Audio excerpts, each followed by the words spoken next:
If you're a regular on my YouTube channel, or if you've been here at any length of time, you know my feelings on China and anything that is affiliated with China. You know about the book of The End of the World is Just the Beginning, mapping the collapse of globalization. You know of the book, The Long Game, China's grand strategy to displace American order. So you know how I feel. So this morning when I saw Kyle Bass on Squawk Box, CNBC show, and he gave some more in-depth look, and I respect him, I felt I needed to share that with you because there is a real investment opportunity here that I think you need to take advantage of. Best of Us Investors presents Carrie Griegmeyer.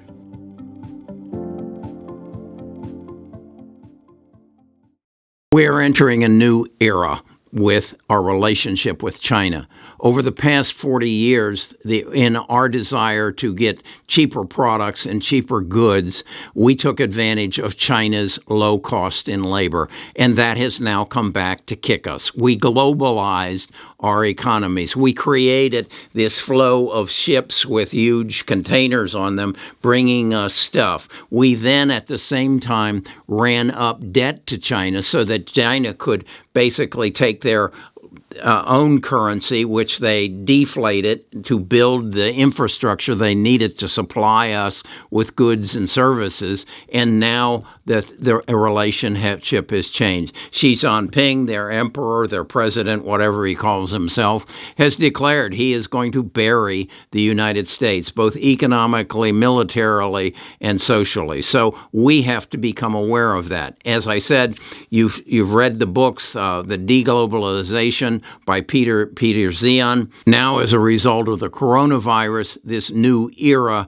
we've entered is going to bring back the supply chain, increase our health security, and bring our culture back to where it was. So when I saw Kyle Bass on CNBC this morning, I thought, this is the first time I've seen a talking head actually address this subject. I need you to listen to him. I think it's clear that we're in a new era with China. I think that what's happening in Taiwan, China just uses Pelosi's visit as a reason to ratchet. All they've been ratcheting in one way, in one direction, and it's towards the eventual takeover of Taiwan, whether they do it peacefully or as Xi said in a speech, peacefully or else. The question is, do they invade? And do they invade in the next year or two? They invade in the next 3 or 4?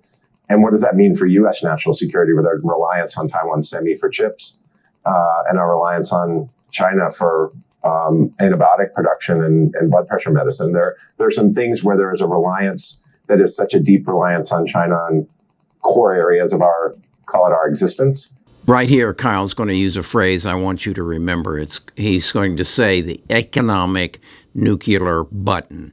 And what it wraps around is it takes 7 of these to make 1 of these, and nobody wants any of these. Listen to what he says. But then the flip side is we actually hold the economic nuclear button in the United States. China still uses dollars to interact with the rest of the world for the overwhelming majority of their transactions. And so if China's belligerence gets to a point where we need to do something, potentially engage either militarily or economically, I believe we should press that economic button and remove them from the SWIFT system and use that as a deterrent for China's potential invasion of Taiwan. Those are the things that I think need to be socialized in our government. So do they wait until they build up their parallel SWIFT system? The SWIFT system is the banking system that allows China to turn yuan into dollars so that they can trade with other countries. So can they build a parallel system? Here again, listen what he says.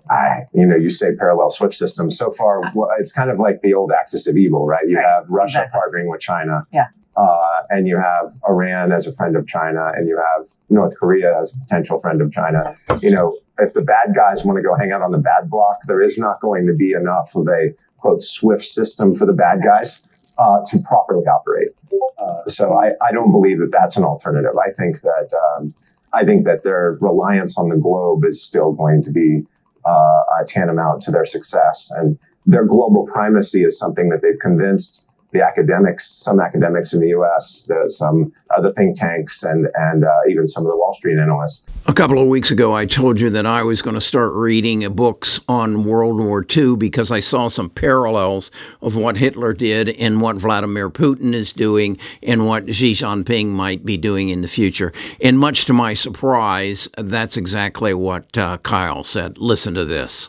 Churchill said going into World War II, he's famous for his comments from, call it 1930 to 1935, and being the only one in the UK Parliament saying, does anyone see what's going on here? Germany is looking to basically come to an equal number of planes and ships, and they're not supposed to be doing this, and we're funding them. And is anyone paying attention? Yeah. And at some point in time, they had to pay attention to what was going on with Hitler.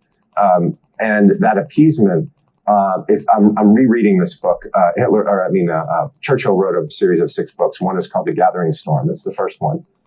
And the parallels to the build up into World War II now, I'm not saying we're going to World War III. I'm just saying that the vested interests with US and UK investment into, let's just say, the aggressor, the parallels are shockingly similar. And the appeasement that's going on to a country that both of the last 2 secretaries of state said are committing a genocide and are engaging in live organ harvesting. And we all know that their ideology is very different than that of the developed West, but yet we continue to trade with them. Why do we trade with someone that is committing genocide? Well, because we really like profits and we really like cheap stuff. But at some point in time, if it were a smaller country, we would already have stopped trading with them. So the point I'm trying to make is the appeasement, the investment, and kind of the capture that China has of all of our businesses and all of our Wall Street heads, and really our universities and our academic institutions is frightening. And that's their unrestricted warfare that they engage in. And the good news is they're not polling so well in the States anymore. Mm-hmm. There used to be a very, very high favorability rating. It's very low now. They're polling around with Congress people and journalists, right? And so they're in a new place. You asked if we were in a new place. We're in a new place. So, as an investor with this new era of China, how do you take advantage of it? I decided to short China. Let me show you how I'm shorting China and what tools I'm using to make my short of China something that I can relate to, something that I can understand, and something that I can track my success. Let me take you to my computer. Okay, this is my Moomoo charts. I like the way it's got organized, and I would suggest you jump in because right now Moomoo is giving about 13 stocks away. I think it's through the 15th of September, and you can see here what you have to do to qualify for all 13 stocks. But it's well organized. Over here I have my watch list. Over here I have my portfolio, and then in here it's the graphs, and that's what I wanted to show you here. This is a graph of FX or YXI. YXI is the short ETF on China. And as you can see, if I'll take it out for a longer period of time, you can see that the price on this has not been going up. In fact, as China has grown since 2014, the price has gone down. This is the general trend line. This is the 200-day moving average. The blue line is the 50-day, and the yellow line is the 9-day. That's your trading signal. And as you can see, it has just turned to a positive. That is to say, right here, it went from the trend being the value of the ETF going down to moving to a trend of it going up. And this is an awakening to the fact that China is in trouble. They have a real estate crisis, they have a currency crisis, and they have a demographics crisis. They don't have food, they don't have oil, they don't have natural gas. And if we pull away our buying of all the stuff, they aren't going to have dollars, and China will collapse. So this is Moomoo's chart, which again, as I say, I really like on the short. Now let me show you their chart on their long side. That is to say, what the sentiment was towards China going back to 2015. And as you can say, again, the trend line was up. It was basically a crossed or parallel from 18 through June of 2020, and then it went up again. And now, as you can see, it has gone negative. That is to say, the world is saying, well, maybe China isn't the best place to have my money after all. So I have recognized this. I have shared it with you, and I will continue to share it with you because I think this shorting China is the way to go. And I would encourage you to look into YXF and get yourself a Moomoo app and build a chart like this. I'll help you do it. Come to our Discord, and this is what we do.